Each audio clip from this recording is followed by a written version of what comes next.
बिस्मिल्लाहिर्रहमानिर्रहीम अस्सलाम वालेकुम। आप देख रहे हैं व्यूज़ मैटर। मैं हूं वली डार। दुआ ज़हरा केस से मुताल्लिक मुझ तक दो अहम खबरें पहुंची हैं। आज की इस वीडियो में आप तक वो दो इंपॉर्टेंट डेवलपमेंट्स पहुंचानी है, लेकिन उससे पहले आपको ये बात याद दिला दूं कि दुआ ज़हरा की जानिब से अब तक जितने भी बयानात सामने आए हैं, जो भी इंटरव्यूज सामने आए, स्टेटमेंट सामने आए हैं, कानूनी तौर पर उसकी कोई अहमियत नहीं है, कोई हैसियत नहीं है। आपको ये बात मालूम है कि दुआ ज़हरा से बयानात दिलवाए गए हैं क्योंकि कुछ ज़हीर एंड कंपनी के लोग, कुछ यूट्यूबर्स इसके अंदर अपना रोल प्ले कर रहे हैं और दुआ ज़हरा को एज अ शील्ड इस्तेमाल कर रहे हैं मेहदी अली काज़मी के ख़िलाफ़। मुझ तक जो दो खबरें पहुंची हैं, जो बड़ी डेवलपमेंट्स पहुंची, आपके साथ वो शेयर करता हूं।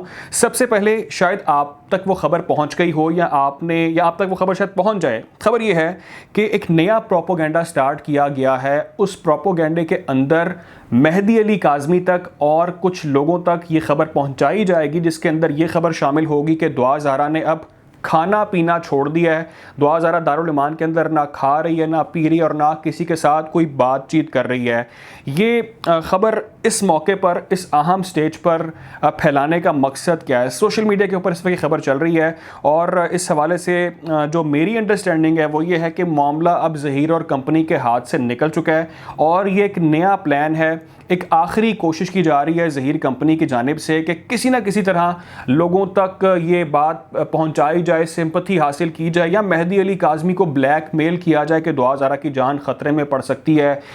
वो खुदा न खास्ता वो कुछ खा नहीं रही, कुछ पी नहीं रही, किसी से बात नहीं कर रही, तो शायद मेहदी अली काज़मी कहीं पिघल जाएँ और कहें कि हाँ यार, मैं इसके जाल में आ गया हूँ और मैं शायद कोई सेटलमेंट कर लूँ इस अहम मौके के ऊपर। मैंने इस हवाले से अभी तस्दीक की, मैंने चंद लोगों को फ़ोन किया, अपने सोर्सेज से बात की और मुझे इस हवाले से ये कंफर्मेशन मिल चुकी है कि इस खबर में कोई सदाकत नहीं है। अगर आप तक ये डेवलपमेंट पहुँचे, आप तक ये खबर पहुँचे, इसको आगे फॉरवर्ड मत करें, किसी के साथ शेयर मत करें, क्योंकि इसके अंदर किसी किस्म की कोई भी सदाकत नहीं है। ये तमाम तर प्रोपोगेंडा किया जा रहा है, ये झूठ है। दुआ ज़हरा बिल्कुल खैरियत से है, बिल्कुल सेफ़ है। मेरी जिनसे बात हुई है वो ये बात कर रहे हैं कि दुआ ज़हरा को बहुत जल्द कराची मुंतकिल किया जाएगा, हाई सिक्योरिटी में मुंतकिल किया जाएगा, अंडर ऑब्जर्वेशन है इस वक्त वो, और ऐसी कोई बात नहीं है। सिर्फ और सिर्फ एक नई चाल है, एक नया प्लान है और इसके अलावा इसके अंदर कोई भी सदाकत नहीं है। माजी में भी आपको याद है किस तरह से फेक इंटरव्यूज़ दिलवाए गए दुआ ज़हरा से, बयानात, सेम रटी हुई लाइनें बार बार उससे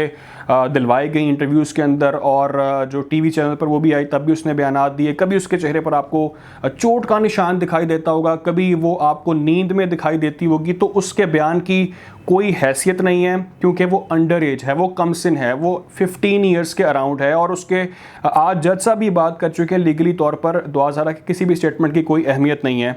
दूसरी चीज़ जो मुझ तक पहुंची है वो बहुत ही अहम डेवलपमेंट है। वो इसलिए अहम डेवलपमेंट है क्योंकि ज़हीर के गिर्द अब घेरा तंग होता चला जा रहा है। ज़हीर ने जो कुछ किया था वो उसके सामने आ रहा है। मैंने आपको ये बात बताई थी, बल्कि मुर्तज़ा ने भी व्लॉग के अंदर आपको ये बात बताई थी कि ज़हीर ने झूठ का सहारा लिया है।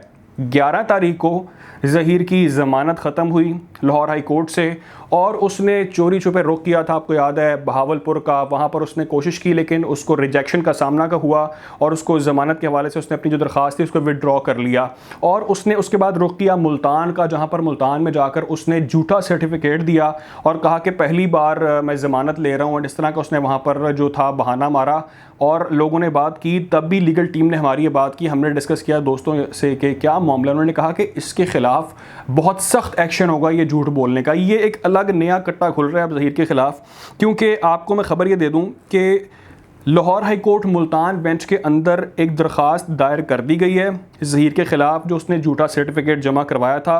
क्योंकि ज़हीर ने हमेशा इस पूरे मामले के अंदर झूठ का सहारा लिया, कभी एक झूठ बोला, कभी उस झूठ से निकलने के लिए एक और झूठ बोला और वो अपने ही झूठों के अंदर, अपने इन जाल के अंदर फंसता चला गया। और अब मामला ये है, बहुत जल्द दुआ ज़हरा खैरियत से कराची पहुँच जाएगी, सिंध में दाखिल हो जाएगी, लेकिन जो ज़हीर है वो आप लोगों को वेरी सून जेल की सलाखों के पीछे आपको दिखाई देगा।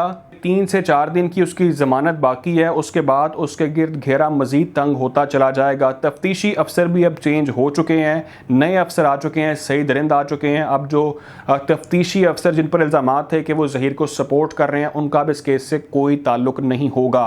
नए अफसर सईद रिंद इस मामले को किस तरह से अब टेकअप करते हैं देखना ये बाकी है, लेकिन ज़हीर अब जेल जाएगा और दुआ ज़हरा बहुत जल्द कराची जाएगी। कोशिश करेंगे इस अहम मामले के हवाले से आपको इस तरह ही अपडेट रखें। ख्याल रखें, दुआ में याद रखें। अल्लाह हाफ़िज़।